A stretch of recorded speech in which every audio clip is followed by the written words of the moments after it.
Hi and welcome back to the New Believers Project. It's been a while we dropped videos for unforeseen circumstances. However, I'm back and I'll be dropping these videos as much as possible. I just pray for me, and then I hope during the time where you still studied your Bible regardless. Perhaps these are the limitations of a platform like this. My bad anyways, but I hope you've been studying your Bible. On today's episode of the New Believers Project, we'll just continue from where we stopped.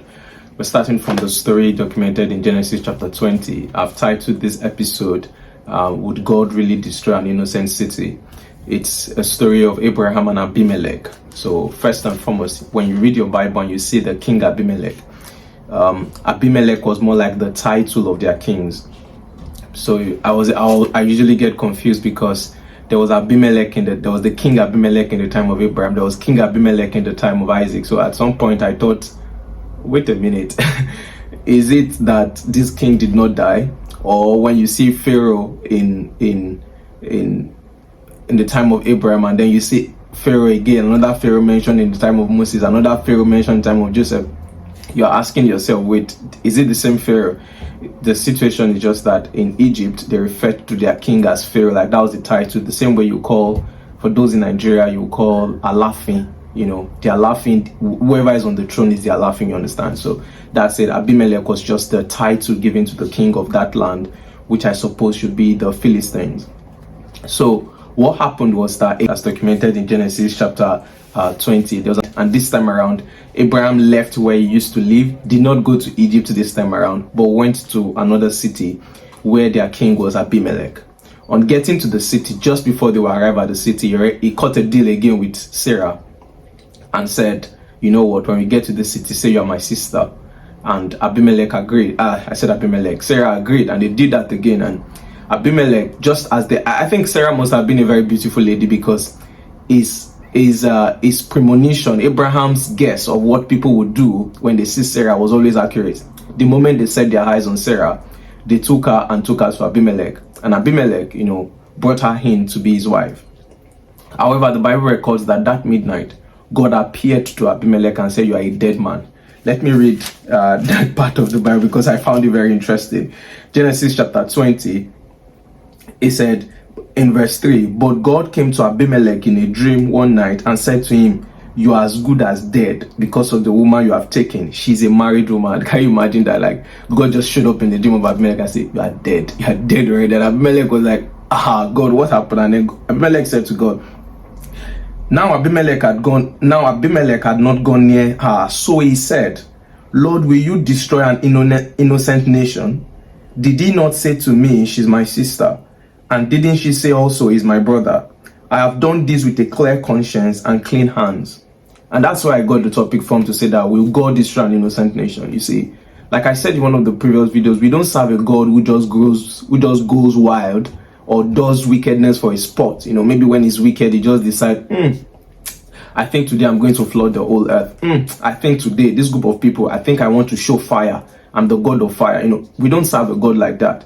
And Abimelek just showed. Abimelek was a pagan king. He was not, it was not like he believed God. However, when God showed up and God said, "You are dead because this woman with you is dead, is another man's wife," Abimelek was able to challenge God, quote and unquote, say, I've not done anything wrong. As a matter of fact, this man told me that this lady is his sister, and this lady as well confirmed it. So I've not done anything wrong. And he said to God, "Would you destroy an innocent nation?" It talks about the virtue or the characteristics of God that Abimelek even understood, that even a lot of people nowadays don't understand, and sadly so, even sometimes Christians.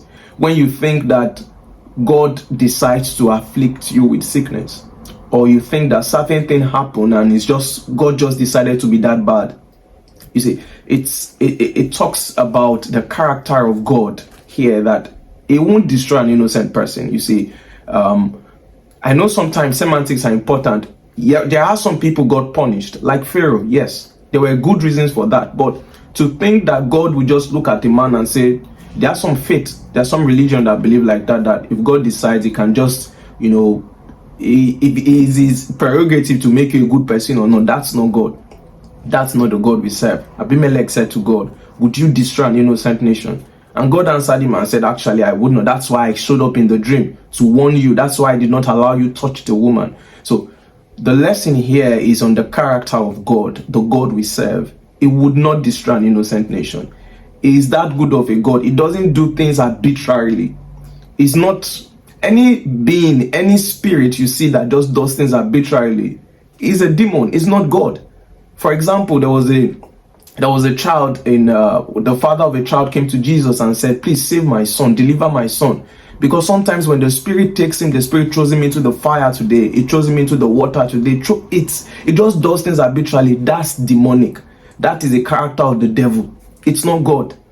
It's not God that today you are hot, you are cold. If you ever, so I'm just trying to help you see what is consistent with God. God is the same yesterday, today, and forever.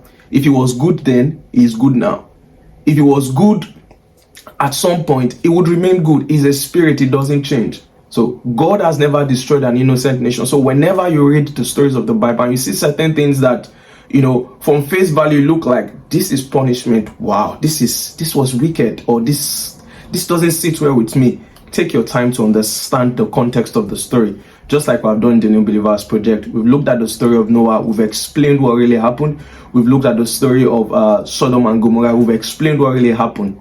That though it may look like a punishment, it wasn't a punishment that was just because God wanted to have fun. So, and I hope this story of Abimelek, though a short one, though one that is easily to be missed, has helped you understand that your God is a good God. Like even a pagan king realized that your God is that good, it is that just. I think that's the word. I hope you learned something from the story of Abraham and Abimelek. See you on the next episode of the New Believers Project. Thank you. Hi there. Just as a concluding part to the video you just watched, is the fact that God would not destroy an innocent nation, however, is going to defend his purpose. Just like we've seen that the man Abraham was a pivotal part of the Christian faith, a pivotal part of salvation plan. Despite he did something wrong, just like I mentioned when we looked at the story in Genesis chapter 13, where he went to Egypt and lied that Sarah was his wife, and we established clearly that what Abraham did was wrong. And like I will always say, that character study, you learn from their mistakes. Like Romans chapter 15 verse 4, some of the stories are written there so you can learn. With the Spirit of God, you can even understand that some of the things they did were wrong and you are not to repeat it. What Abraham did here again was wrong. However, one thing we can learn, one thing about the graciousness of God we can see here, one thing you can learn about God and his purpose is, despite man can be wrong, like Abraham in this case was wrong, and Abimelek could say legally, quote and unquote, legally, I have the right. He told me, he didn't tell me that they were married. Yet, because Abraham was part of the plan which God has, God had to defend it. God had to show up in the dream. Same thing he did in Egypt. You can just imagine Abraham went to Egypt, lied. I'm sure why didn't he know that was wrong? He went to Abimelek city, lied again. So the story was not in any way to justify that you can deny your wife. However, what's the lesson we can learn here about the graciousness of God, that despite when a man like Abraham was in his natural state of falling, natural state of humans, and trying to just spoil whatever God had planned, God in his graciousness, God, because there was a purpose to his life, would show up to a pagan king and say, you better not touch the woman. I know you think you have a legal right. I know you think you've done nothing wrong. Better don't touch her, because Isaac has to come from Sarah. So that's just the additional point I just wanted to mention. See you on the next episode of the New Believers Project. Thank you.